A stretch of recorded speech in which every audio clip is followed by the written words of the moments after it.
Erev Tov, dans Parashat Toldot, on va parler du Yetzer Hara et du Yetzer Tov, le choc des titans, un combat éternel qui prend sa source dans deux personnages de notre Parashat de la semaine, Yaakov et son frère jumeau, Esav. Baruch haba, bienvenue chez toi. Donc il y a effectivement un combat éternel, un conflit jusqu'à la fin des temps, jusqu'à la venue du Mashiach, où le homme Yehematz, dans le ventre de leur mère déjà, ils étaient combattants.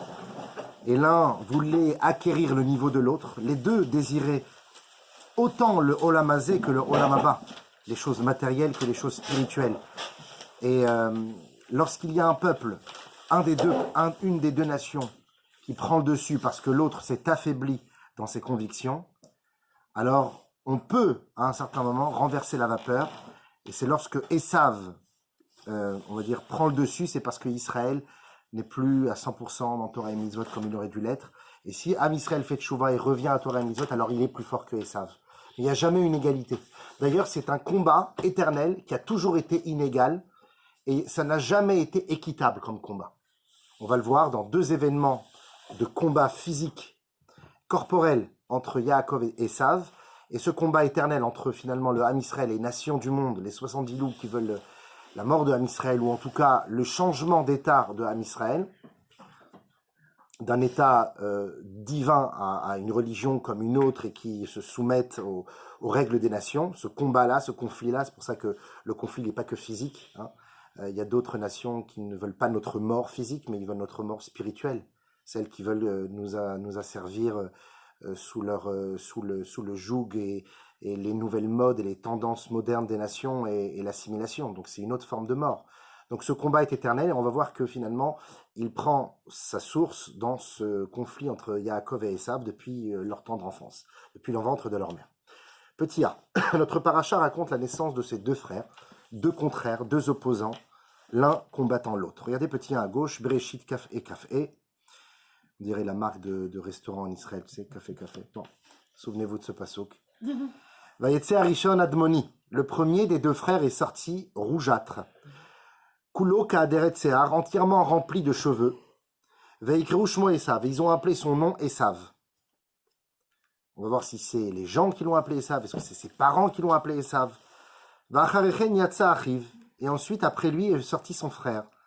Veyado Ochezet Ba'akev Esav, et sa main attrapait le talon de son grand frère Esav. Vaikra Shemo Yaakov, et il a appelé son nom Yaakov, nous dit Rashi, Vaikra Shemo Yaakov, Akadosh Baruch Hu, c'est Hachem lui-même qui l'a nommé Yaakov. Tu vas me dire, même Yitzhak, c'est Hachem lui-même. Oui, mais c'est Yitzhak, Hachem l'a nommé ainsi, parce que Sarah, sa mère, avait ri. Tzachaka Sarah. Donc il y a une cause et effet. Là, la cause et effet, elle n'est pas reliée aux parents finalement, mais directement à Yaakov qui a eu cette vivacité déjà il sort du ventre de sa mère et pourtant il a cette vivacité de ne pas laisser Esav faire ce qu'il veut. Il s'attrape à son talon, comme on dit, il est à mes talons. C'est ça, être à ses talons, ça veut dire qu'il le poursuit, il veut l'attraper et il veut lui dire tu vas pas m'avoir. Maintenant, ce qui est étrange, c'est que déjà premièrement, moi j'ai eu des jumeaux et il y a toujours un intervalle de quelques minutes, minimum 5-6 minutes entre eux. D'ailleurs, quand le premier sort, le deuxième, il a très peur.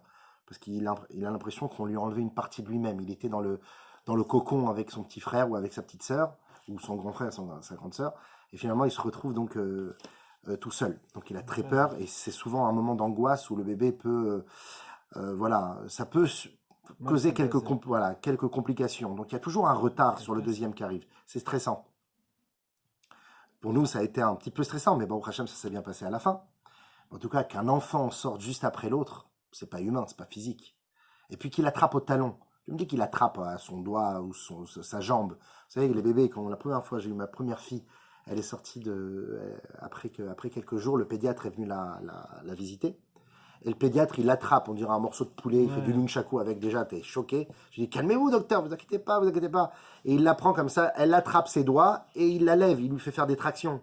Et le gosse, la petite, elle a 3 jours, mais elle arrive à attraper, elle lâche pas. Parce que l'homme, quand il vient au monde, ses mains sont très serrées.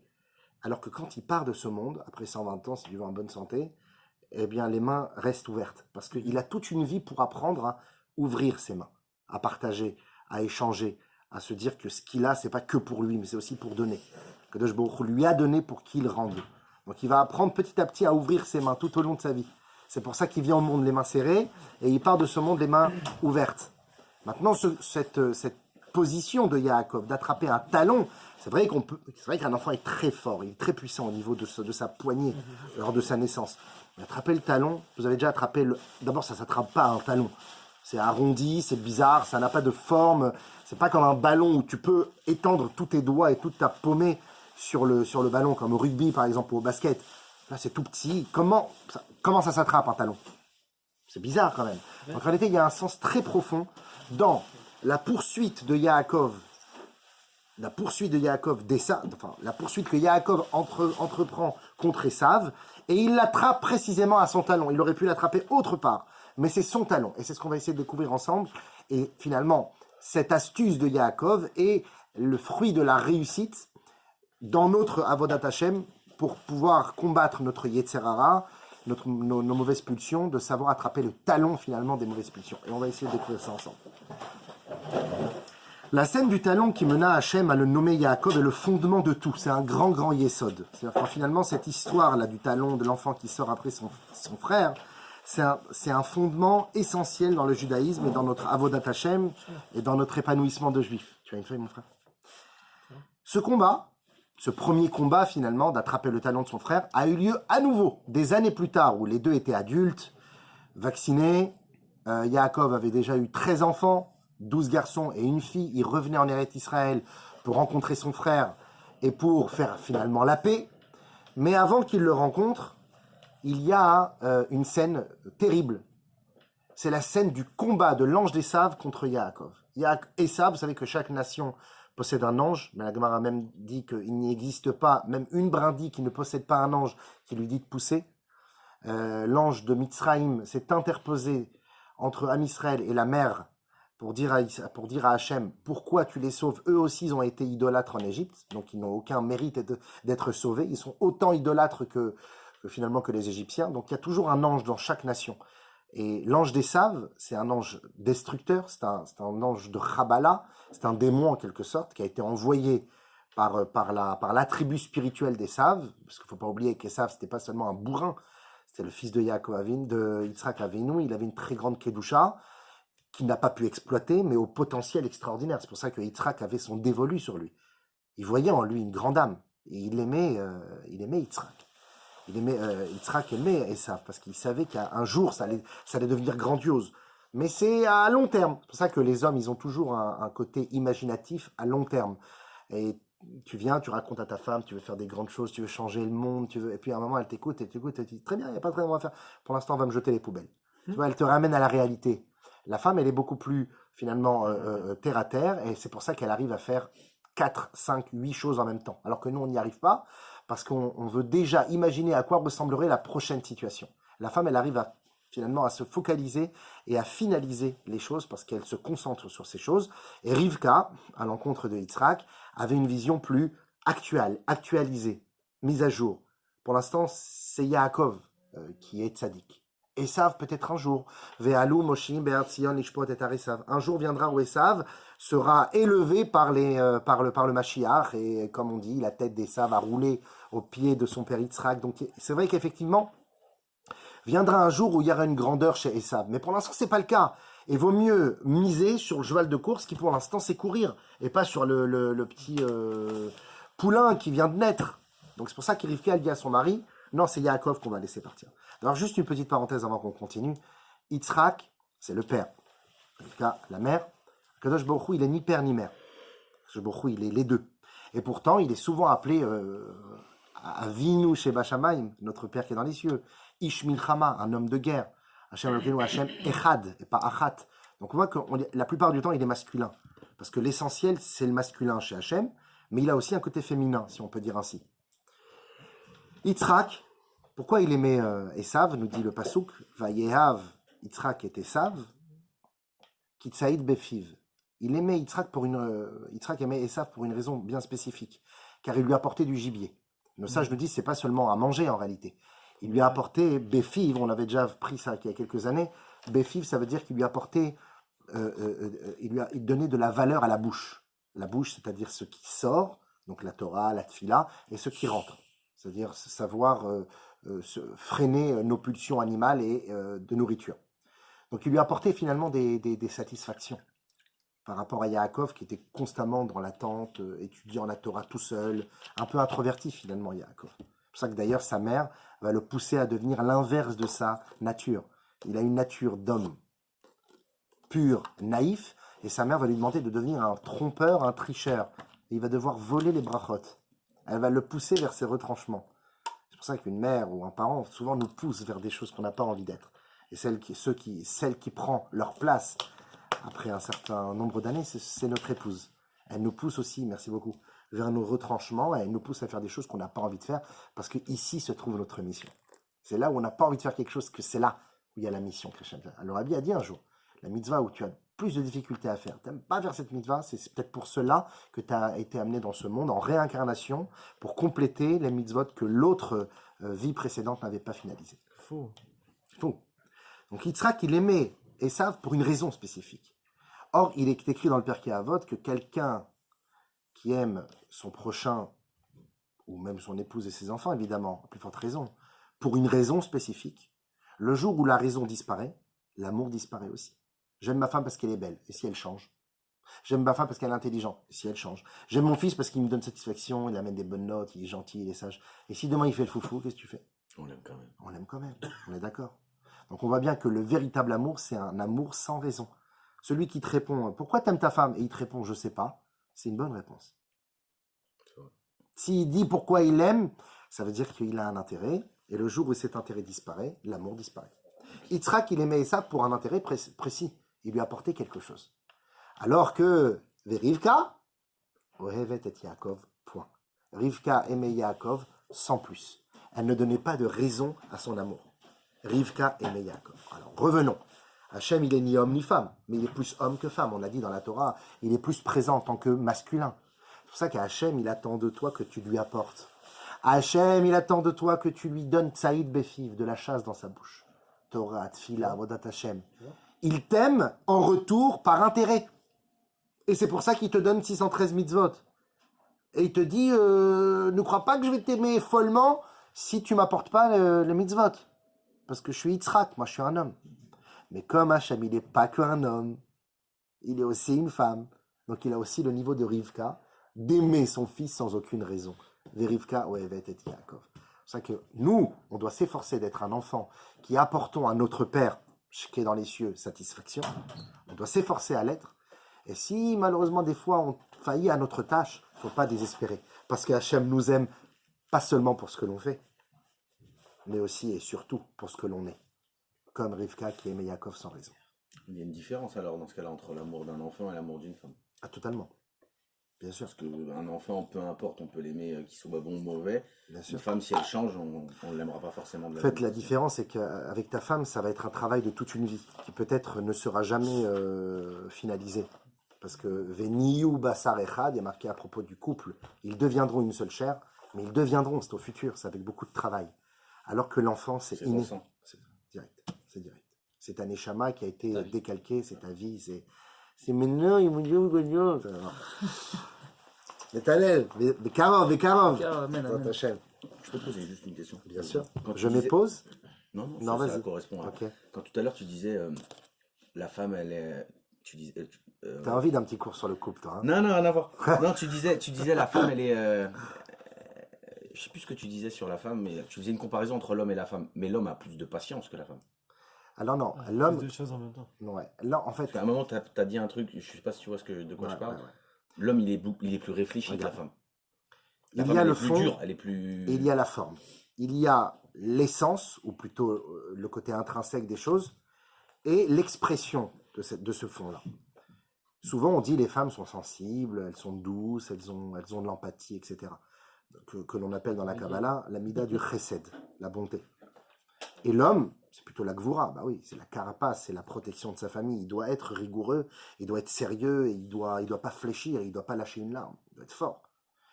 La gvura, on appelle ça, la rigueur. Mais ces deux traits de caractère sont seulement la pointe de l'iceberg de chacun de ces personnages.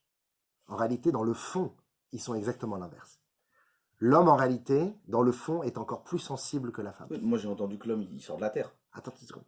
L'homme est encore plus sensible que la femme.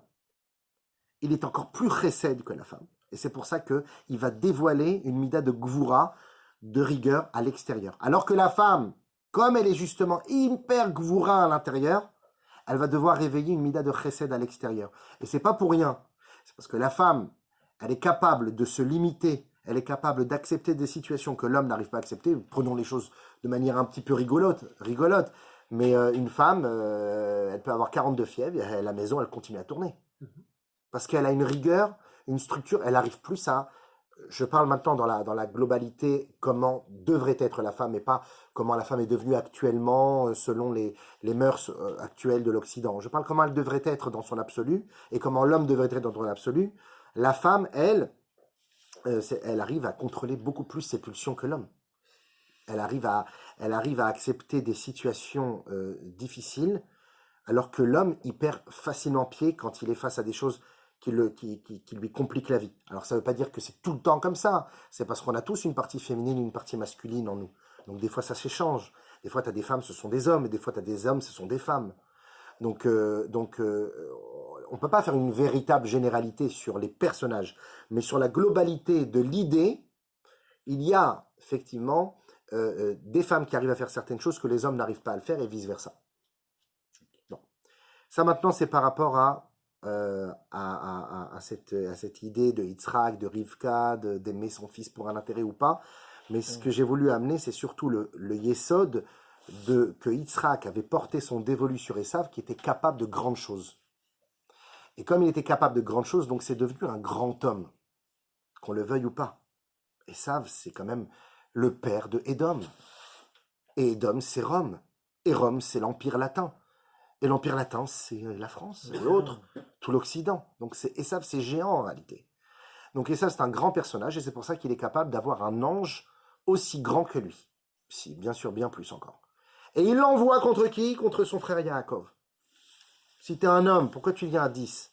Viens-toi tout seul sur le ring. Non, il envoie l'ange. Parce qu'il a peur de Yaakov. Yaakov, déjà, dans le Midrash, on raconte qu'il était beaucoup plus fort physiquement que Esav. Il a poussé la pierre avec un doigt pour abreuver les troupeaux. Mais il était aussi bien plus fort spirituellement. Et la preuve, c'est qu'il a réussi à gagner l'ange. Qui c'est qui peut se battre contre un ange? Et qui c'est qui, en plus forte raison, peut gagner un ange? Il a combattu l'ange. Le Midrash raconte un combat dans les airs, Dragon Ball Z, invention à côté. Donc c'était la folie. Et puis à la fin, il lui a fait un Tamagotchi Wakari, tu vois, sur le côté de la hanche droite, comme ça. Et paf, il a pris un coup dans la jambe, au nerf sciatique. Il a eu la sciatique. Et c'est pour ça qu'on aime les asiatiques aussi. Hein, je veux dire, bon, ça je vais l'enlever. Donc il a pris un coup dans la hanche. Et la hanche, c'est pas n'importe quoi, c'est vraiment la structure, c'est la gravité, le centre de gravité de l'homme. D'accord? On a besoin de la hanche pour pouvoir raccorder le haut et le bas. On va le voir ça tout au long du cours. Mais il prend un coup dans la hanche, il tombe par terre. Mais Yaakov sait que même si on a un gragalé face à un géant comme un ange, on peut le faire tomber avec une clé de bras. Hop, il attrape, il lui fait une clé de bras, il le plaque à terre et il lui dit « Je te laisse plus partir ». Mais je t'ai gagné, j'ai eu plus de points que toi dans le calcul à la fin, par les juges, par les jurés de la boxe. Oui, c'est vrai, mais là, pour l'instant, je te laisse pas partir. Et tu dois me laisser partir, moi je dois retourner dans le ciel. J'ai une mission, moi je suis envoyé, je suis un ange, je ne fais que faire ce qu'on me demande de faire. J'ai des filotes à faire là-haut, etc. Ça reste un ange. Je ne te laisse pas partir tant que tu ne me bénis pas. Moi je vais te bénir, mais je suis l'ange du mal. Pas te bénir. Demande à l'ange d'Abraham de te bénir, demande pas à moi. Non, je veux que c'est mon ennemi qui me bénisse. T'as toupé toi quand même, hein. T'as dit toupé. Bon bah d'accord. Allez. Tu vas plus t'appeler Yaakov, tu vas t'appeler Israël. Et pourquoi je vais m'appeler Israël? Parce que Israël, c'est Sarita Kel, Sarita El. Tu t'es battu contre les hommes, mais aussi contre les êtres célestes et tu as gagné. Donc tu es capable d'entreprendre un combat matériel dans ce monde-ci, mais aussi un combat spirituel. C'est-à-dire que tu arrives à concorder des extrêmes. Et c'est pour ça que le Ham Israël, qu'on le veuille ou pas, ce sont des grands penseurs, des philosophes, mais aussi matériellement, il y a toujours une réussite. Là où il y a la main, où Ham Israël il pose la main, il y a une réussite, il y a de la bracha. Parce qu'on a ces deux mondes-là. Mais attention, on a ces deux mondes parce qu'on a chippé la bracha de Esav, qui normalement aurait dû hériter de la réussite matérielle. Alors Esav, il te dit, d'accord, tu veux me prendre mes brachot, je te les laisse, mais à une seule condition, que tu transformes ces brachot matériels en brachot spirituels. Mais comment je fais ça, moi? Bah, tu gagnes de l'argent, par exemple, tu fais tzedaka. Ah, tu as un tu fais une séouda. Ah, tu crées une synagogue, tu changes le monde. En fait, finalement, le matériel n'est que un outil pour arriver au spirituel. Par contre, si tu fais pas ça, Yaakov, tu vas devenir comme moi. Parce que moi, à la base, j'aurais dû recevoir cette bracha de matière. La bracha du matériel, du physique, de l'argent, etc. J'aurais dû devenir ça. Mais moi, si je l'aurais eu, cette bracha, j'aurais fait que ça. J'aurais pas connecté ça avec l'au-delà. Toi, Yaakov, tu as le mérite de pouvoir connecter ça avec l'au-delà. Parce que tu es un gars qui arrive à te battre avec des hommes et aussi avec des anges. Tu arrives à avoir une connexion avec le bas, avec le haut. Alors attention à toi. Tu vas gagner beaucoup d'argent, tu vas avoir une grande réussite dans le monde, et les nations vont croire qu'il y a le lobby juif, et ils vont croire qu'on est à la mainmise, et ils vont croire qu'il y a une théorie du complot. Si tu restes seulement au niveau de la matière, c'est ce que les nations croiront toujours. Alors que si tu comprends que cette matière que Dieu t'offre, c'est seulement un tremplin pour atteindre une spiritualité, une philosophie de vie, un changement drastique dans ta vie personnelle, tu as élevé la matière, ce n'est plus qu'un morceau de viande, ça devient des étincelles de Kedusha. Tu fais ça, les nations du monde, tous te reconnaîtront. Ils sauront dire Am Israël. Ou sinon, ils diront théorie du complot. C'est des voleurs, c'est des tricheurs. C'est un problème, nous, aujourd'hui, alors. Bah oui, dès qu'on est trop dans la matière et on ne sait pas l'élever vers la Kadosh Baruch Hu, parce qu'on croit que c'est ça le but, c'est de faire du chiffre, la marge, comme il dit David, et ben ouais, malheureusement, on reste au niveau et on reste bloqué dans le côté essavique du monde. Mais il n'y a pas pire pour un Yaakovique d'être bloqué dans la sphère essavique. C'est pas possible. Quand tu es Yaakovique, tu dois transpercer la bulle essavique et monter vers un... Tu dois être en fait, finalement, tu dois avoir non pas la tête en l'air, tu dois avoir les pieds sur terre, mais toujours regarder vers le haut. Tu dois être terre à terre, mais connecté avec le haut. Et c'est pour ça que tu as réussi à combattre l'ange, parce que tu es capable même de faire des grandes choses dans les mondes célestes. Regardez petit 2. Vayomer lo Elokim Shimcha Yaakov, ton nom est Yaakov. Lo Ikari Shimcha od Yaakov. Hachem lui rappelle que son nom est Yaakov. C'est marrant quand même comme terminologie. Et ton nom ne sera plus Yaakov, qui im Israël yeshmecha, mais ton nom sera maintenant Israël. Vaikra et Shmo Israël, il a appelé son nom Israël. Encore une fois, redondance. La Gemara dans Brachot Yud Gimel Amud Aleph nous dit Lo she Yaaker Yaakov bimkomo, et la Israël ikar ve Yaakov tafello. Non pas que Yaakov a été oublié, le nom de Yaakov d'ailleurs on l'utilise toujours. Plus personne ne s'appelle Avram ou Sarai. Tout le monde l'appelle Avraham ou Sarah. Mais Yaakov, ça existe encore, bien que son nom est devenu Israël. On n'est pas Bnei Yaakov, on est Bnei Israël. On n'est pas Am Yaakov, on est Am Israël. Donc on a l'impression que dans ton individualité, tu peux être un Yaakov, tu dois être un Yaakov. Et dans ta globalité, pour le Am Israël, dans la communauté tout entière, tu es Israël. Et on a besoin de comprendre ces deux forces, ces deux pôles. Être un Yaakov dans sa vie de tous les jours, pour ensuite devenir et s'élever au rang de Israël au niveau de toute la communauté d'Israël. Finalement, on a besoin de ces deux noms. C'est pour ça que nous dit la Gemara, non pas que Yaakov disparaît, mais Israël devient l'essentiel parce que c'est le but, et Yaakov est le cheminement pour arriver à Israël. Tu as besoin d'être Yaakov pour devenir Israël. D'ailleurs, qui s'est battu contre l'ange? Non pas Israël, mais Yaakov. Parce qu'il n'y a qu'un Yaakov qui est capable de se battre contre l'ange. Maintenant, il faut qu'on comprenne pourquoi, d'où vient cette force-là de Yaakov. Alors, pourquoi Yaakov s'appelle Yaakov? Quand il est sorti du ventre de sa mère, il a attrapé le talon de son frère. Bon, on va l'appeler Akev. Akev, ça veut dire talon en hébreu. Akev, talon. D'ailleurs, il y a une paracha dans la Torah qui s'appelle parachat Ekev. Parce que Ekev en hébreu, c'est un talon, mais c'est aussi une conséquence. Comme le talon, qui est la conséquence de tout le corps. C'est la finalité de tout. Ve'aya Ekev tishmeun et amishpatim haele. C'est quand tu vas écouter, à la conséquence que quand tu vas écouter toutes ces paroles de Dieu, alors je te bénirai. Et nous dit Rashi sur place, c'est quoi Ekev Tishmaun? Pourquoi on dit, et c'est alors que, lorsque tu écouteras Dieu, nous dit Rashi, parce qu'il existe des mitzvot, que tu as l'impression que c'est des mitzvot grandioses, qui vont te propulser à des sphères célestes. Et tu délaisses les mitzvot les plus simples. Les mitzvot les plus simples. Bonjour papa, maman, Tu veux un café? Mechila, pardon, je vous ai bousculé. Derchetz, des choses toutes simples, des choses de base, des choses des fois on lit tellement de tfila et une grande partie qu'on ne comprend pas. Donc la base, finalement, ce sont des choses qui parfois sont délaissées parce qu'on a l'impression d'être des grands hommes et on veut des grandes choses. Et on foule sous nos talons les petites mitzvot qui, à nos yeux, sont insignifiantes. Elles sont de seconde zone, c'est pour les tchouva, c'est pour ceux qui commencent, les débutants. Je ne te dis jamais. C'est dans ces petites mitzvot-là que tu vas véritablement exister à mes yeux. Et ensuite, tu pourras devenir plus grand. Mais d'abord, tu dois t'occuper des choses de base, des choses essentielles, qui ont de la vraie valeur dans la vie. Et ça, Yaakov est capable de le faire, puisque justement, il arrive à connecter le haut et le très haut et le très bas. Bataille contre les hommes et bataille contre les êtres célestes. Mais c'est pas terminé. Il s'appelle pas Ekev concrètement. Il s'appelle Yud Ekev. Ah, Yud Ekev. On aurait pu l'appeler Les Ekev, ou Ke Ekev, ou Me Ekev. Pourquoi Yud Ekev? Parce que la lettre Yud, c'est la lettre originelle de toutes les lettres de la Torah. La lettre Aleph, par exemple, qui est la première des lettres de l'alphabet, est composée en réalité de plusieurs lettres. Un Vav au milieu, un Yud en haut et un Yud en bas. D'ailleurs, ça fait 26. D'accord? Le Vav, c'est 6, Yud 10, Yud 10, 26. Le nom d'Hachem. Yud Kevav Ke. C'est une méthode de compter comme ça? Oui, tout à fait, exactement. Comment on appelle cette méthode? Les Tsiroufim. Et le bet, par exemple? Le Bet, c'est un Resh et un Vav.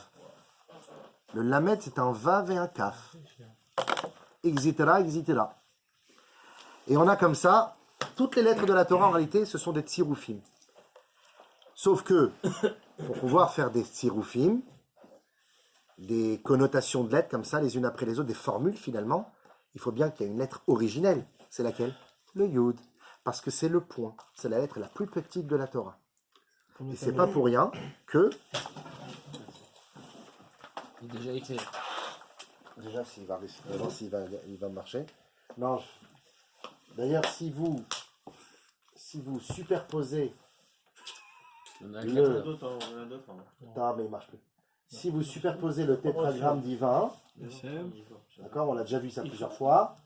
Quand vous superposez le tétragramme divin, Yud Ke Vav Ke, on a le Yud qui est la tête, le premier He qui sont les bras, le Vav qui est le tronc, et le dernier He qui sont les jambes. Et ça fait la forme d'un être humain. Ki Betselem Elokim Asa et Adam. Car Dieu a formé l'homme à son image. Tu as vu ça, Serge, ou pas? Désolé. Dommage. Yud Ke Vav Ke, Yud la tête, He les bras, Vav le tronc, le He, le dernier He les jambes. Donc, La forme d'un être humain. Le Yud, c'est donc la tête. Et c'est pour ça qu'au-dessus du Yud, messieurs, il y a toujours un kotz, une petite crête, comme ça, une petite crête Ah qui oui. remonte. C'est beau. C'est les cheveux. Oui, qui va être Non, ça n'est pas pour qui. ça est Adam. Et ce petit Yud, en réalité, on appelle ça Kotso Shel Yud, c'est les Tfilin chez Baroche. Ah, c'est beau. C'est pour ça que quand les nations voient les Tfilin chez Baroche, ils sont apeurés, comme l'ange des sables, il est apeuré. Donc ça veut dire que le Yud, messieurs, c'est quoi? C'est le Rosh. C'est le Rosh de tout, c'est la base de toutes les lettres. À partir du Yud, on fait un Vav. Parce qu'un Vav, c'est un Yud étendu, etc. Ça marchera jamais. Non, c'est celui qui marchait le mieux, hein, celui-là. Ok, messieurs, vous avez compris? Les donateurs, des stylos, s'il vous plaît, pour la semaine prochaine. Donc, et je connais Serge, c'est rentré dans une oreille, c'est rentré, c'est resté. Serge, il va te ramener la palette, tu sais. Comme ça, vous êtes à l'aise, comme ça, vous êtes à l'aise. Sergio, je te connais par cœur.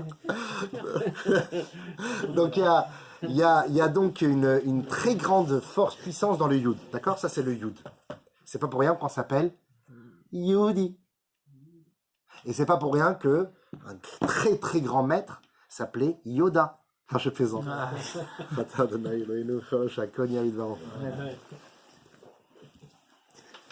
le mot Israël, il commence par Par un Yud. Magnifique. Et Yaakov commence par un Yud. Donc ça veut dire qu'en réalité, il y a quelque chose qui est assez schizophrénique là. On a l'impression que finalement Yaakov se contredit. Ekev veut dire le talon. Et le Yud c'est la tête. Alors, la tête ou le talon? Yud Ekev, la tête ou le talon? Les deux. Et s'il est sorti par la tête. C'est pas seulement que physique. On a dit que le travail et la conception du monde de Yaakov, la conception du monde de Yaakov est une conception binaire. C'est une conception fusionnel entre le très haut et le très bas, entre la tête et entre le talon. Et c'est pour ça qu'il est capable d'attraper le talon d'Esav, parce qu'il va attraper le très bas du monde, et il va faire quelque chose avec, et on va voir ça dans un instant. Ça, c'est Yud et Kev. Pourquoi Esav s'appelle Esav? On a compris pourquoi Yaakov s'appelle Yaakov. On n'a pas compris pourquoi Esav s'appelle Esav. Chaque nom qui est donné par les patriarches, ça a un sens. Yitzhak s'appelait Yitzhak parce que sa mère Hari. Avram s'appelait Avram parce qu'il était Avram, un grand-père, un père de toutes les nations. Mais Esav, pourquoi il s'appelle Esav? D'ailleurs, depuis quand un nom il finit par un Vav? Et Jacob, il s'appelait Jacob pourquoi? Les noms, quand ils finissent par Av, on a dit Yaakov, c'est Yud et Kev, la tête et le talon, connexion des deux. Mais Comme Yoav, je sais pas moi, Chovav, je sais pas, des noms comme ça qui se finissent par un bête. Tous finissent par un bête. Ah vraiment, on ne lui a pas changé son nom. Yitzhak, on ne lui a pas changé son nom. Si. Avram, oui. Oui. Yitzhak, non. Yaakov, oui. Et Jacob, pourquoi? Parce qu'il s'est battu avec les anges et il a gagné. Donc il s'est fait appeler Israël. Israël. Alors donc, il y a quelque chose de très fort chez Esav, dans son prénom. Pourquoi? Parce que quand il est né Esav, nous disent nos sages, il était Assouille. Il était déjà fait. D'ailleurs, le mot Assouille en hébreu s'écrit Ain, Sin, Vav, Yud. D'accord? Et si vous enlevez le Yud, ça fait Esav. Parfois c'est marqué. Ça veut dire qu'en réalité, Yaakov commence par un Yud, mais à la base, il a attrapé que le talon et Kev. Et Esav, qui était Assou, il était déjà fait, il a perdu son Yud, on a l'impression. Et s'appelle maintenant Esav. Nous dit le Mégalé à Moukot, quelque chose d'extraordinaire. Le Yud, c'est la Gdusha, c'est la Chochma, c'est la beauté, c'est la grandeur. Quand Esav est né au monde, il était déjà fini. C'est quoi il était déjà fini? Nous disent nos sages, il avait des cheveux. Un bébé qui naît déjà des cheveux. Il avait des sourcils, il avait des dents, quelques petites dents. C'était un petit troll qui est sorti comme ça du ventre de sa mère. Et quand il est rentré, il est sorti comme ça fini. Sa mère, elle a fait, ouh, elle n'a pas fait ça. Qu'est-ce qu'elle a fait, sa mère? Elle a dit, oh là là, celui-là, il va se limiter à ne pas aller plus loin dans sa vie. Il va se dire, je suis fini. Je suis un produit fini. Je suis parfait. Personne n'est parfait. On se parfaire, mais personne n'est parfait. Il s'est dit, moi, je suis Assouille. Je suis Assouille, je suis fini. Comme il a dit ça, et d'ailleurs, qu'est-ce qu'il va dire à son frère Yaakov des années plus tard? Il va dire, tu veux le droit d'aînesse, mais prends-le. Moi, je m'en fiche du droit d'aînesse, ça ne m'intéresse pas, je suis fini. Il délaisse tout, il dénigre, il n'est pas intéressé, il ne met pas de valeur sur les choses. Alors Hachem lui dit, dommage, tu étais Assouille, tu étais déjà fini, tu étais une perfection extraordinaire. Bah, tu vas perdre ton Yud, qui se trouve à la fin de ton nom, et je vais le donner à qui à la place? À Yaakov. Au lieu qu'il s'appelle Ekev, qu'il soit au talon, le pauvre, il s'appellera Yud Ekev, la tête du talon. Pourquoi la tête du talon? Parce que Yaakov a la capacité de prendre les choses les plus basses, les choses les plus dénigrées par les autres, ces choses qui sont considérées comme les talons du monde, il est capable de les prendre et de les faire monter au niveau de la tête. C'est pour ça que Esav, son Yud à lui, il était en fin de mot, Assouille, parce que son Yud, il l'a délaissé, il l'a mis au niveau du talon. Il l'a mis au niveau le plus bas. Alors Yaakov, il prend ce Yud qui était délaissé et il le met au-dessus de son nom. Il s'appelle pas Akvi. Akvaï, son Yud à Yaakov, il va pas être mis à la fin. Il va être mis au tout début. Parce que Yaakov porte un point d'honneur tout à fait profond sur la valeur du Yud, sur la Gdusha et la Chochma d'Akadosh Baruch Hu, et il veut pas la mettre à la fin de son nom. Il veut pas faire passer la Torah et les Mitzvot à la fin dans sa vie. Quand j'aurai le temps, quand je pourrai, quand j'aurai des enfants, quand ils grandiront, quand ils seront bar mitzvah, quand ils se marieront, à chaque fois on repousse dans sa vie d'être un homme meilleur. Yaakov, il a dit, je vais mettre ça au début de tout. Je vais pas mettre tout ça au niveau du talon.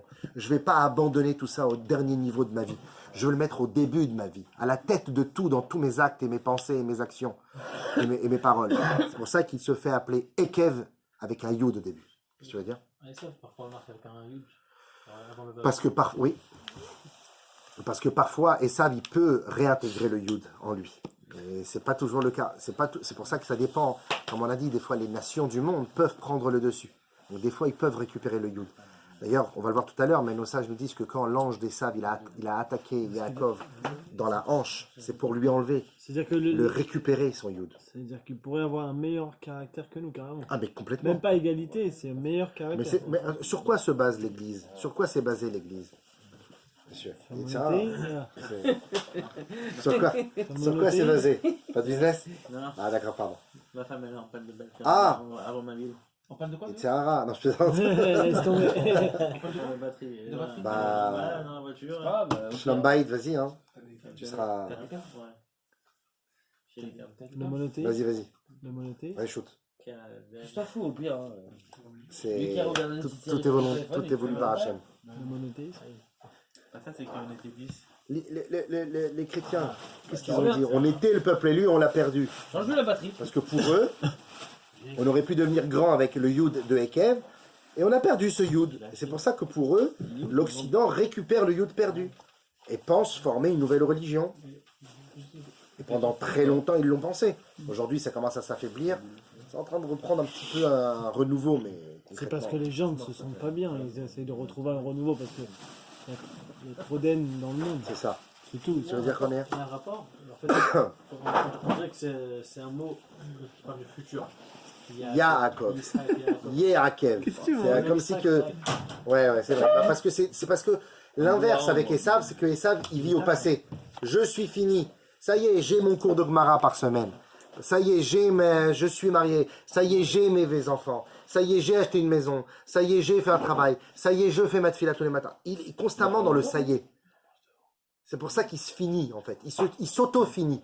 Alors que Yitzhak, Yisraël, Yaakov, ce sont des personnages qui veulent toujours vivre dans l'avenir. Ils se projettent à demain.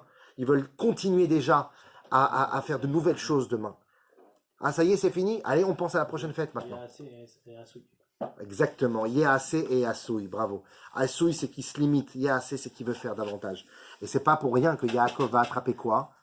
Le talon, mais avec quel objet? Avec quel membre? Avec sa main. Veyado, Ochezet, Ba'akev Esav. Et sa main attrapait le talon de Esav. C'est quoi Veyado? Veyudo.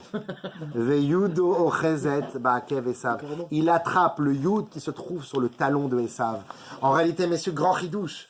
Quand il attrape le talon de Esav, c'est pas seulement physique. Il attrape ce qui est talonné par Esav. Esav, son talon à lui, c'est son Yud. Il l'a mis au niveau du talon. Il a délaissé la grandeur du Yud. Alors Yaakov, Yado, sa main, elle attrape le talon, le Yud qui est dans le talon. Et il dit non, faut pas le délaisser, mon frère. Faut le mettre à la tête de ta vie, ça. Et il va le mettre sur sa propre tête. Il va plus le mettre à la fin, mais au début de son nom. Et c'est pour ça que le mot Yad en hébreu, la main, à l'envers, ça fait Dai. Ça suffit. Parce que tout, avec la main, C'est ce qu'on dit en Iran. Arrête. avec le Yud, finalement, soit t'es Esav, que lui aussi il avait un Yud, mais soit t'es Esav et tu dis, je me suffis, j'ai pas besoin de plus, j'ai tout, j'avance déjà, ça y est, j'ai déjà ci, j'ai déjà ça, donc Dai, je me suffis. Ou soit t'es comme Yaakov et tu prends ce Yud et tu le mets à ta tête, et là tu te dis, non, jamais Dai. Jamais Dai. On continue encore, on lâche rien, on se renforce comme dans le sport, comme dans toutes ces disciplines vertueuses qui mènent l'homme à se dépasser constamment. Celui qui stagne, il recule. Et ça, il veut stagner. Il veut s'arrêter parce qu'il pense avoir déjà acquis, d'avoir exploité à 100% son potentiel. Mais Yaakov, lui, il sait qu'on peut toujours faire plus et encore plus loin et encore plus haut. Donc c'est pour ça qu'il prend ce Yud et il le met à sa tête. Bon. Et c'est pas pour rien qu'on dit dans le Chumash de Dvarim, la Medbet, qui chelek Hashem aimo, Yaakov révèle la halato. Ça veut dire quoi? Qui chelek Hashem imo, car la part de Dieu est avec lui. Yaakov révèle la halato. Quel est l'héritage de Yaakov? Vous allez me dire, Yaakov, son héritage, c'est quoi? C'est la grandeur, la beauté, la corde. Hein? Pour se pendre? Non. La corde. La corde, c'est un objet qui te permet de partir de très bas et d'arriver très haut. Révèle. Mais révèle, la corde, l'ascension, peut être lu également autrement. Chaval. Chaval, ça veut dire en hébreu, chaval alazman. Pas grave. Chaval, pas grave, on s'en fiche. Chaval, dommage. Hein? Ça va dans les neuf. Ah ouais, tu vois, c'est ça. Chaval. Chaval, ça veut dire je laisse. C'est pas, c'est daï, ça me suffit. Alors que Yaakov, lui, il va prendre ça comme révèle, une corde. Il va te dire, ah, c'est vrai que je suis en bas. Mais quand tu es en bas, c'est pour monter encore plus haut. Ah, tu as mis déjà un pied sur la première pierre. Ça y est, je suis arrivé. Pas du tout, tu n'es pas arrivé. Il te reste encore beaucoup de route. On ne doit jamais s'arrêter de vivre et de créer, et d'inventer, et de s'épanouir. Parce que si on s'arrête, alors on devient comme Esav. Maintenant, pour se diriger vers la conclusion de notre cours, il y a, nos sages nous enseignent que Yaakov et Esav dans notre paracha, si on pouvait relire toute la paracha de A à Z en français, mais d'échanger le mot Yaakov par Yetzer Tov et Esav par Yetzer Hara, tu comprendrais la Torah et tu comprendrais la plus grande philosophie de ce monde. Tu aurais des réponses dans tout dans ta vie. Parce que tu vois comment eux agissent l'un envers l'autre et tu comprends comment ton Yetzer Hara il agit envers toi. On remplace. Quand tu remplaces le nom Esav par Yetzer Hara et Yetzer Tov et Yaakov par Yetzer Tov. Il y a un passage dans Kohelet de Shlomo HaMelech, l'homme le plus sage du monde, qui dit Tov, Tov Yeled Mesken Vechacham, Melech Zaken Ursil. Je préfère un enfant pauvre mais intelligent qu'un vieil homme roi mais fou. Tu peux m'expliquer Shlomo HaMelech? Rashi vient expliquer Shlomo qui parlait que par allégorie. Shlomo HaMelech il pouvait dire 3000 machalim avant qu'on puisse comprendre ce qu'il voulait dire. Plus tu es chacham, plus tu arrives moins à t'adapter aux autres. Des exemples, des métaphores, des allégories. Rachid explique comme ça. Il dit, je vais vous la faire en funky. Vous allez aimer ça. Vous avez comme ça un gars, il a 26 piges, et ça fait 26 ans qu'il est dans la même université. Il est dans le campus universitaire, dans sa chambre. Et là, c'est son fief, tu vois. Personne ne rentre dans sa chambre. Il fait ce qu'il veut là-bas. Mais il dérange personne. Il joue aux jeux vidéo, il est tranquille, il fait son petit monde. Le proviseur, il rentre de temps en temps, il dit ça va, t'es sûr, ça va? Bon, allez, pas de bêtises. Hein. Voilà, pas. Il a 26 piges. Oui, qui est-ce? Là, t'as un gosse de 13 ans qui arrive et qui dit excusez-moi, le proviseur m'a dit de m'installer ici dans cette chambre. Pardon? Mais ici, c'est moi, ici, le roi. Je suis un taulier, moi, ici, c'est moi, je fais ce que je veux. Quoi, il t'a dit de venir ici? Alors déjà, tu vas pas dormir dans le lit, tu vas dormir par terre. Je vais ouvrir grand la fenêtre pour t'empêcher de dormir. Je vais mettre la musique à fond. Il va commencer à faire des choses qu'il ne faisait pas avant. Il va devenir beaucoup plus agressif. Et le petit jeune homme, bah, il va utiliser sa chorma, son astuce, sa malice, pour passer entre les mailles du filet. Il va inventer un matelas encore plus souple que son lit. Il va inventer une machine qui referme la fenêtre en plein milieu de la nuit sans que l'autre s'en rende compte. Il va inventer une télécommande que de loin il peut éteindre la musique trop forte. Il va utiliser sa chorma. Ce machal-là, écoutez bien, c'est une métaphore dans la vie de tous les jours. Quand un enfant de 0 à 13 ans, il est gentil, il est mignon, il te fait cavode, papa tu veux du thé, papa je peux te faire un service, je t'adore papa, je te fais un câlin, etc. Toutes ces choses-là, je vais vous surprendre, ça va peut-être pas vous plaire, mais c'est fait qu'avec du Yetzer Hara. Attention. Nous, quand on voit Yetzer Hara, on a l'impression que c'est le démon avec des cornes. Pas du tout. C'est fait avec intérêt. Bravo. Yetzer Hara, c'est tout simple. Qui est pire? Qui est pire? Un agneau qui aime brouter et donc qui va manger dans le champ de l'autre, ou un taureau qui aime encorner et qui encorne à mort? Dans les faits, évidemment, l'autre il sera mis à mort et l'autre sera mis à mort. Bon. Ok? Il n'y a pas de problème. Ça, c'est dans les faits. Mais dans le fond, les deux sont les mêmes. Ah, lui, t'as vu, il fait des bêtises, machin, moi jamais j'aurais fait ça. Oui, toi, t'aimes pas ça. T'aimes d'autres choses. Et lui, il aime pas les autres choses que toi t'aimes. Donc vous avez chacun etc. différent. Tu peux pas dire que toi, t'es meilleur que lui. Le mouton ne peut pas dire qu'il est meilleur que le taureau. Parce qu'il a les mêmes pulsions. Dans les faits, moins aggravantes, mais dans le fond, tout aussi graves. Ouais, c'est juste que lui, il aime kiffer l'herbe, et l'autre, il aime kiffer encorner. Mais les deux font du... Le Yetzer Hara qu'on imagine tout le temps, c'est le démon, le méchant, pas du tout. Imaginons-le de 0 à 13 ans, comme un petit, comme tu as dit, le petit gentil que papa je t'aime. Oh, mais c'est pas un intérêt, je sais même pas s'il réfléchit à l'intérêt tout de suite. Mais c'est pour la récompense, pour la note, c'est pour ça qu'on note les enfants, c'est pour ça qu'on leur donne des cadeaux, c'est pour ça qu'on leur promet des choses, c'est pour ça qu'on leur dit tu fais ça, des points, des gommettes, machin. Parce que l'enfant, c'est dur encore de faire. D'abord, un adulte, c'est dur. Alors imagine-toi un enfant de lui faire Comprends qu'il faut faire les choses sans intérêt, l'ishma, vraiment avec tout ton cœur. Mais l'enfant, il ne comprend pas, il ne peut pas comprendre ça, parce qu'il n'a que du Yetzer Hara dans son petit corps. Grand ridouche, messieurs. De 0 à 13 ans, dans le corps humain de l'enfant, il n'y a que du Yetzer Hara, il n'y a pas de Yetzer Tov. Le Yetzer Tov apparaît à quel âge chez l'enfant? À 13 ans, à la bar mitzvah. Tu vas me dire, mais non, au contraire. Il sait faire la différence entre le bien et le mal. Bravo.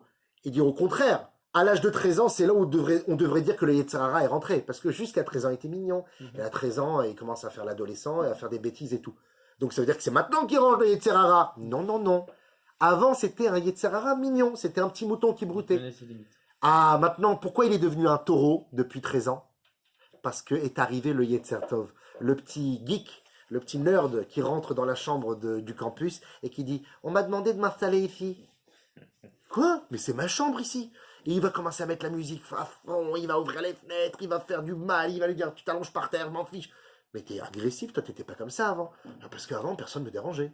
J'étais chez moi ici, j'étais le boss. Jusqu'à l'âge de 13 ans, j'étais le boss. Maintenant, il y a une autre personnalité, dédoublement de personnes. C'est pour ça que l'âge d'ado, c'est un âge très compliqué parce que c'est presque une schizophrénie à court terme qui arrive à l'enfant. C'est un combat entre le bien et le mal. C'est un combat contre le bien et le mal. Il ne sait plus qui il est. Et il pète un câble. Faut vous préparer à ça, messieurs. Hein. On ne se rappelle plus comment nous on était. Mais c'est comme ça, la génération, elle grandit. Et l'âge d'ado, c'est vraiment la crise d'ado. C'est comme on dit en hébreu, c'est Shesh Esrei, 16 ans. C'est Tipesh Esrei. C'est l'âge bête, hein, comme on dit. Tipesh Esrei. Et Tipesh, il ne faut pas qu'il pêche. Il faut faire des mitzvahs. Il ne faut pas que tu pêches. Comme ça, elle a dit Douvi. C'est pour toi, ça. Donc là, il y a quelque chose de fort. C'est que le Yetzer Hara, finalement, se renforce davantage à l'âge de 13 ans lorsque le Yetzer Tov rentre. Comment tu vas réussir à combattre ton Yetzer Hara? Seulement avec le Mishpat, le Pasuk de Shlomo HaMelech. Qu'est-ce qu'il dit Shlomo HaMelech? Je préfère un enfant. Pourquoi il est un enfant? Parce qu'il vient d'arriver. Mesken. Pourquoi il est Mesken? Parce qu'il se fait déchirer par le Yetzer Hara. Mais pourquoi il est Chacham? Parce qu'il a des astuces. Il a des malices. Il a de la chorma, il a de l'intelligence. Je préfère cet enfant-là qu'un roi. C'est quoi le roi? C'est le boss, c'est le taulier. Zaken. C'est quoi Zaken? Ça fait un ancien, ça fait déjà 13 ans, lui, qu'il est dans le corps. Le Yetzer Hara. Mais il est Chsil. Chsil, c'est un fou, c'est un sénile. C'est un Endormi. Oui, on peut le dire aussi, parce que finalement, il s'est endormi sur ses lauriers. Ça y est, c'est le boss ici. Il se suffit, il ne veut plus aller plus loin. Eh bien ça, Hachem, il te dit, tu n'as qu'une seule astuce contre ton Yetzer Hara. C'est ta chorma. Ah non, mais ouais, mais bon, Yetzer Hara aussi, il est chacham. Hein. Le Nachash, il a attaqué Chava avec la chorma. T'as vu, t'as touché, t'es pas morte. Donc tu peux manger. Donc le Nachash, il est harmonie. C'était la créature la plus nue. Mikol Chayat Asadeh, c'était l'animal le plus nu, nous dit la Torah. Targum Onkelos, le traducteur de la Torah en araméen, nous dit non, ne dis pas nu, dis Hakim. Hakim, ça veut dire Chacham en araméen. C'était l'être vivant le plus Chacham de toute la création, bien plus qu'Adam et Chava. Donc le Yetzer Hara, il est Chacham, messieurs, il est Chacham, oui. Enfin, je comprends pas, c'est qui doit être Chacham? C'est nous, c'est le Yetzer Hara. Ben, en fait, le Yetzer Hara, il a quelque chose que toi, tu n'as pas. Quoi donc? Lui, sa chorma, il s'assit dessus. Le yud, il le met en dernier. Parce qu'en fait, il utilise sa chorma pour te faire fauter, mais après, il l'utilise plus. Il a juste utilisé pour te faire chuter. Ensuite, c'est plus son être. Lui, son être, c'est « laisse-moi tranquille, laisse-moi m'amuser, laisse-moi manger, laisse-moi dormir ». En fait, finalement, il n'est pas là pour avancer, il est là pour reculer et te faire reculer avec lui.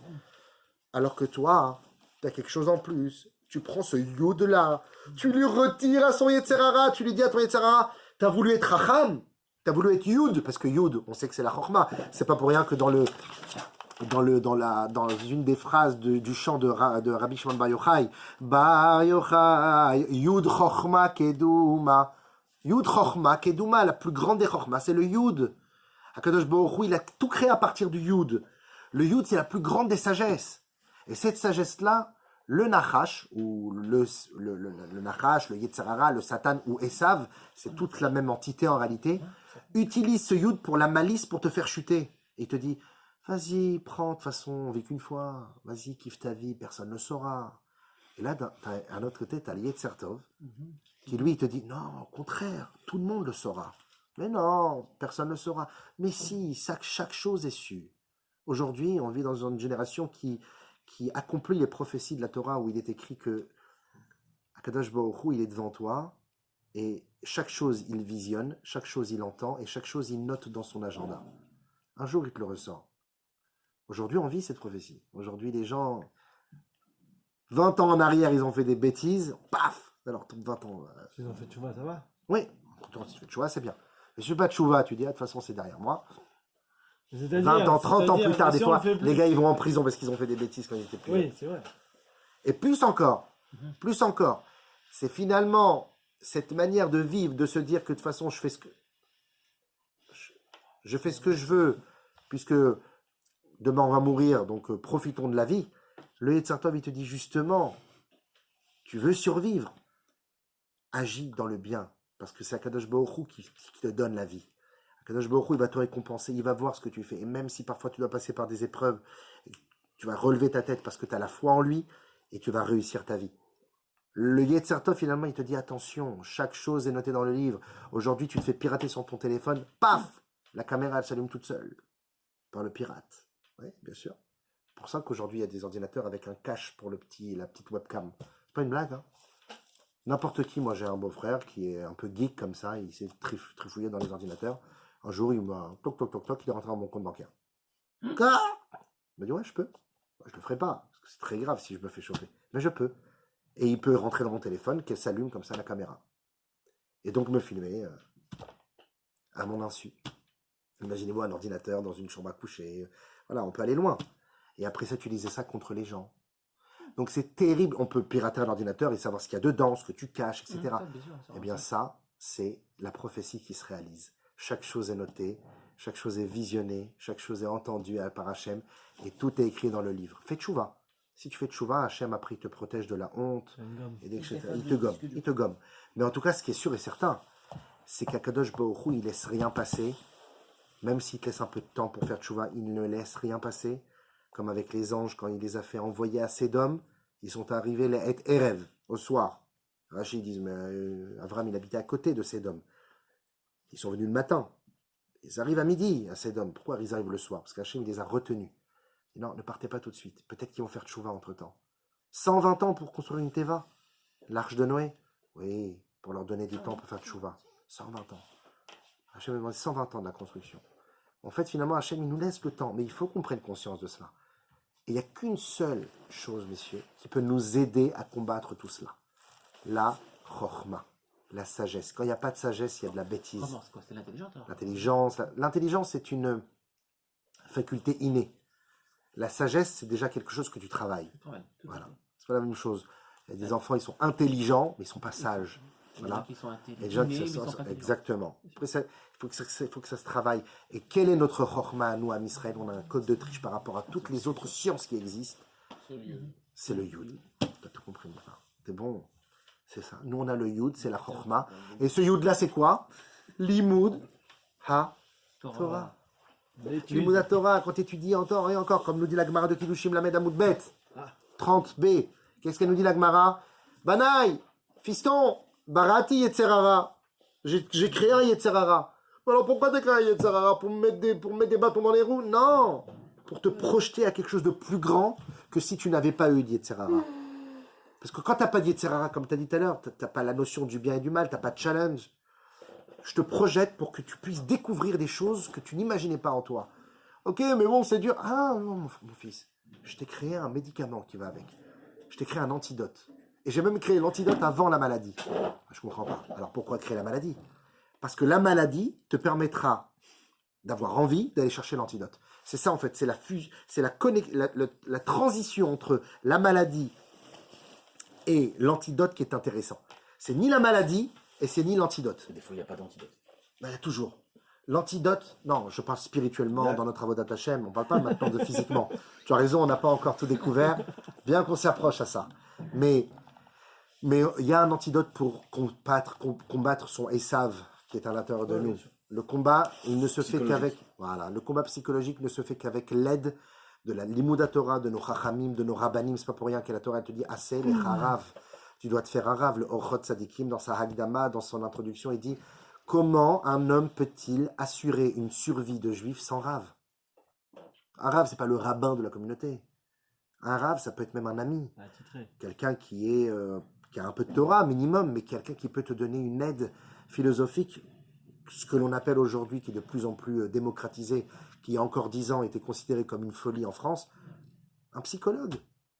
Alors, on n'a pas besoin de psychologue, on peut avoir la Torah. La Torah, c'est la plus grande des psychologies. Il faut avoir un bon décodeur, il faut avoir un bon Rav qui puisse nous transmettre l'idée dont on a besoin.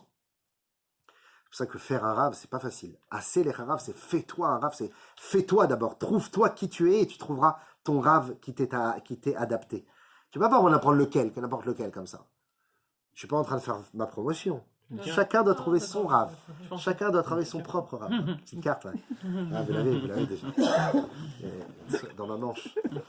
Donc on a cette obligation de se remettre en question pour pouvoir combattre son Yetzer Hara. Et cette remise en question ne peut se faire qu'avec l'étude de la Torah.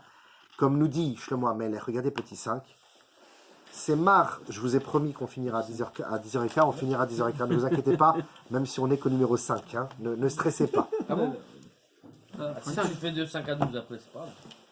Ah ouais, comme ça, en 10 minutes. Qu'est-ce qu'il nous dit Shlomo Amelech dans Kohelet, Yuda Leftet, il nous dit Semar bechur beyaldutecha, réjouis-toi jeune homme dans ta jeunesse. Vitifra libra bime bechurotecha, et kiffe ta vie pendant ton adolescence. Ve'aler bedarke libra umare enecha, va dans le sens de ton cœur et dans ce que tu vois. Va te délecter de ce monde. Quoi? C'est ça ce que Shlomo Amelech il nous enseigne? Ah, il finit sa phrase et il dit Veda. Et là, il prend un air sérieux. Veda, mais sache qui alcool. Sur toutes ces choses-là, Dieu t'amènera au tribunal. Alors, je ne comprends pas. C'est qui est-ce qui parle ici? La Gemara, Ravuna, il t'explique en réalité dans Shabbat, Samergim et la Moudbet, Adkan divrei Yetzer Hara, Mikan veilar divrei Yetzer Tov. Au début, c'est qui parle en disant va kiffer ta vie? C'est le Yetzer Hara. Et qui est-ce qui parle en disant mais sache que tout ce que tu fais sera rendu des comptes? C'est le Yetzer Tov. Et c'est pour ça que la Gemara, c'est intéressant dans les termes qu'elle utilise, la Gemara, elle dit Atkan ve Mikan ve Eilar. C'est quoi la différence? Atkan, jusqu'ici, ça c'est la vision yetzeratique. Kiffe le moment présent, ne vois pas ce qui peut encourir. Mais tu vas te faire choper, ça va créer un divorce. Je veux kiffer le moment présent. Atkan, il se limite à que le bout de son nez. Le Yetzer Tov, il a une vision prophétique des choses. Mikan ve Eilar, de là et au-delà. C'est pour ça que le Chacham, les amis, il a trois qualités. Trois qualités qui, a priori, n'ont rien à voir les unes les autres dans le Pirkei Avot, mais qui se relient à la fin. Regardez bien. Il y a marqué dans le Pirkei Avot. Chacham, l'omed mikol adam. Le véritable sage, c'est un homme qui apprend de tout homme, même d'un clochard dans la rue. Il apprend de tout. Il n'y a rien qui dit ça ne m'intéresse pas. Premier niveau du Chacham. Deuxième niveau du Chacham, a Chacham roet nolad. Le Chacham voit ce qui va naître. Il est prophète, en fait. Mais pas prophète dans le sens prophétie, mais dans le fait d'anticiper. Il arrive à voir loin, tu vois, il dit, ça je ne le sens pas là, parce que je sais qu'il va arriver des douilles plus tard. Roet nolad. Troisième niveau du Chacham, Enav berosho. Ses yeux sont dans sa tête. Il n'a pas les yeux dans les orbites, il peut fermer les yeux et voir, parce qu'il voit le fond des choses. En réalité, ces trois commentaires se relient. Parce que quand un homme il a les yeux dans sa tête, il ne fait pas que voir qu'avec ses yeux physiques du kiff de maintenant. Il est capable de voir ce qui va naître. Et quand il peut voir ce qui va naître, il est capable d'apprendre de tout homme. Parce qu'il sait que chaque chose peut lui donner un réconfort, peut lui apporter quelque chose dans sa vie. Donc de tout homme, il va apprendre. Donc ça se suit. Ça, c'est le Chacham, ça, c'est le Yud. C'est pour ça que Yaakov, c'est un combat éternel que nous avons, que Yaakov a eu. Le combat contre l'ange, le combat contre Esav. Il attrape son talon, il attrape quoi aussi? Il lui fait une clé de jambe, il lui fait une clé de bras, une clé de jambe. Il lui fait une clé de jambe à l'ange. Il lui dit, il l'attrape et il dit, je te laisse pas partir. Et l'autre, il lui dit, mais laisse-moi partir, je dois les prier. Tu dois me bénir avant que tu partes.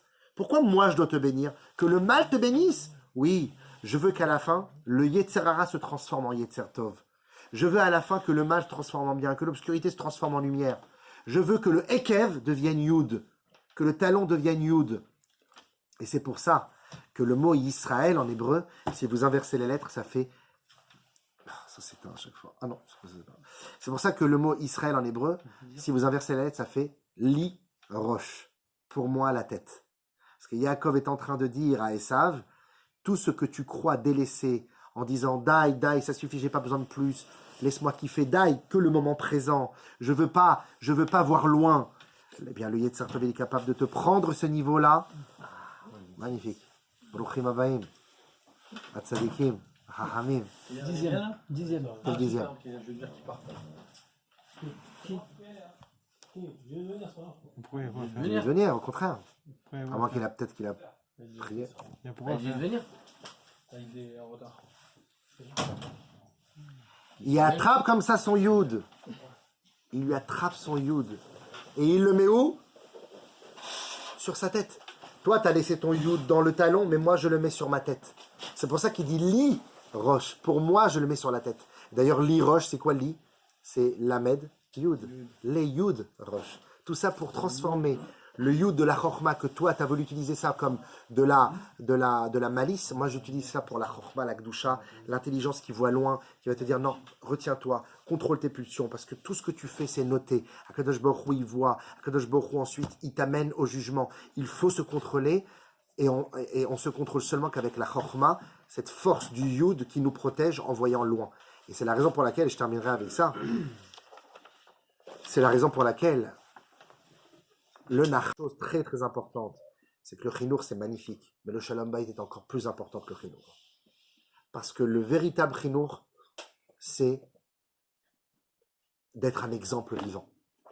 C'est pas dites, faites ce que je dis, mais pas ce que je fais.